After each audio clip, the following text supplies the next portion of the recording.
They shine so bright, you might go blind, blind, blind. When I walk. Hello guys, welcome back to our YouTube channel, Saminada Family. So today, ang pag-uusapan natin is about sa mga documents na isinubmit namin during the application under ng AIPP, which is Atlantic Immigration Pilot Program. So, question, ano po ba yung AIPP? So, ang AIPP is a program which is nilaunch nila way back 2018. So, 2018, actually ako nag-start ng application ko. Ito yung pathway to permanent residence for skilled national and international graduates who wants to work and live in one of Canada Atlantic provinces.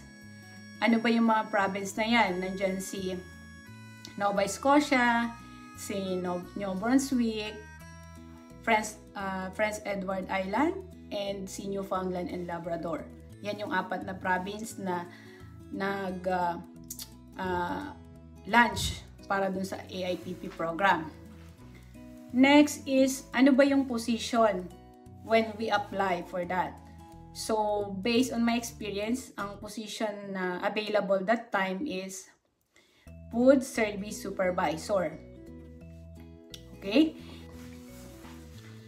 Actually, dito sa application na to, dito sa pathway na to, meron tayong 2 ways na pwede natin gawin sa pag-apply. So, pwede tayong mag-DIY, and number 2, pwede rin tayong mag-undergo ng agency. Okay? So, ano ba yung mga requirements na kailangan nating isubmit? First is IELTS. So, sa IELTS, ang minimum requirements nila or score band in average, dapat minimum of 4. Okay? So, yung requirements nila sa IELTS actually is mababa. Compare mo dun sa mga sa mga ibang pathway like Alberta or yung mga nursing, kailangan mga 8 band score nila is 8. So, mas mababa yung requirements nila dito. Okay? In terms of IELTS. And huwag kang mag-alala kung wala ka pang IELTS once na mag-apply ka, kasi may bibigay naman sa iyo na duration or timeline para masubmit mo yung IELTS. So, pwede, kung wala ka pang idea, pwede kang mag-review center para isang take ka lang. Other resources din, mag-search ka sa mga YouTube, may mga tips dyan in terms of IELTS, mga practices dyan. So, assessment. So, pwede ka rin dyan, maging tools mo. And, dun sa, pag-exam mo, so, medyo may kamahalan siya. So, mas maganda, may advisable yung mag-review center ka para at least 1 take ka lang. Okay? Para hindi rin ma-delay yung application. Okay? So, sa IELTS, ang IELTS certificate is required or valid only for 2 years. Next is, sa credentials mo, educational requirements nila is 4 years graduate. So, kailangan ka mag-submit ng transcript of records and original diploma as well. And kailangan natin ng educational assessment through WES. So, ito yung i-assess ka ng isang accreditor kung ano yung 4 years graduate mo or 4 years course mo sa Philippines, ano yung equivalent in terms dito sa education level ng Canada. Okay? So, yon, online lang naman siya na pagsasubmit. Pero yung result nila, they will send to you through mail. Okay?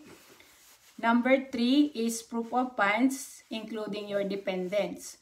So, dito sa program na to, kailangan mong i-declare kung may asawa ka, ilan yung anak mo, kung single mom ka, or single dad ka. So, yon, kailangan mo i-declare, and kapag na-declared mo na, so may number of family members yon. and may corresponding amount kung ilan yung kailangan mong i-prepare dun sa proof of funds mo. Okay? So, ang kaibahan lang dito is sa lahat ng mga requirements mo and documents na sinasubmit mo, kasama lagi yung family mo, kung family of 3 kayo, or kasama lagi yung dependents mo, whether na isasama mo sila sa Canada pag alis mo or hindi. Kasama pa rin siya sa payment and all the documents. Okay? And number 4 is yung working experience mo. So, sa working experience, ang minimum nila is at least 1 year experience and currently employed sa fast food or restaurant like Jollibee, Greenwich, Chowking, KFC, McDonald's, Shakey's, Pizza Hut. Basta yung mga restaurant na QSR. So, dapat ano ka doon? Under managerial position ka or else is team leader ka. Okay? Next is yung agency resume. So, si Mercan, meron siyang ibibigay sa iyo na agency resume. Actually, ilang pages siya. So, na kailangan mong i-fill up. Okay? Next is video resume. Kailangan mong gumawa ng video resume ng 3 minutes to 5 minutes yung tagal. So, sa video resume, introduce mo dun yung sarili mo, all about yourself, highlight mo yung working experience mo, and mga training na undergo mo within 3 minutes to 5 minutes. So, the agency will double check kung okay na ba yung video resume mo. Okay? Kasi yung video resume, yun yung ibibigay nila sa employer na papanoorin ng employer bago sila mag-conduct ng online interview. So, yun ang una nilang isasubmit. Okay? Next is pre-medical. So, sa pre-medical, ikaw na applicants or principal applicants, ikaw lang yung mag-undergo that laboratory. So, may list of, may list naman sila na ano ba yung mga test na kailangan mong undergo. And wala silang specific center or hospital na kailangan mong doon magpa-laboratory. Okay? Kahit saang kahit saang laboratory ka pwede. Okay? That's pre-medical. Next is additional supporting documents for yourself and your dependents is PSA birth certificate, PSA marriage contract, PSA Senomar. So, original and photocopy. Okay? Additional supporting documents for education is yung high school diploma mo. Kailangan mo rin siyang isubmit, original and photocopy. Next is certificate of employment. So, they are very strict dito sa certificate of employment, lalo-lalo na si immigration. So, make it sure yung certificate of employment mo, lahat ng working experience mo, simula nung magtrabaho ka is meron ka kasi i-declared mo yon.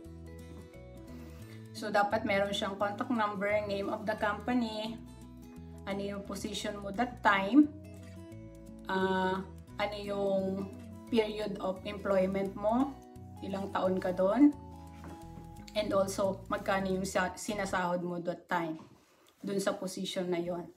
Okay? So, kung meron kang 5 company na pinagtrabahunan, starting nung nagtrabaho ka, kailangan mabigay mo din yung 5 na certificate of employment. Okay. Next is, kung OFW ka or ex-abroad ka, kailangan mo din mag-provide ng company contract dun sa experience mo sa abroad. Okay? Kung wala ka namang copy nung company contract mo that time, pwede ka naman mag-submit ng certificate of employment doon. Okay, so yung agency, dino-double check naman nila yung mga documents na pino-provide mo. Okay? And last is training certificate. So sa training certificate, yung ilalagay mo dun sa agency resume or dun sa resume na sinubmit mo at saka sa video training, yung mga training na na-undergo mo na related dun sa position na ina-applyan mo. Example, diba, food service supervisor yung ina-applyan mo, dapat yung certificate ng training mo is related dun sa job position mo. Example dyan is people management. Kunyari, mayroon kang nag-undergo ka dyan at mayroon kang certificate. So, ano mo yun, i-highlight mo yun doon. What else? Food safety. Yan, food safety training certificate. What else? 101 marketing. So, yan. Yan yung mga pwede mong ilagay at advantage, and make sure na mayroon kang proof or certificate na katunayan na ikaw ay nag-undergo that training. Okay?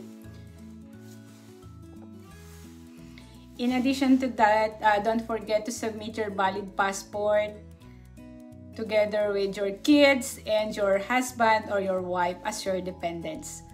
Alright, that's all for today's guys, and I hope na clear yung discussion natin today regarding dito sa mga documents na hinihingi ni immigration during your application under AIPP program or Atlantic Immigration Pilot Program. That's all for today. Thank you for watching. Bye for now. God bless.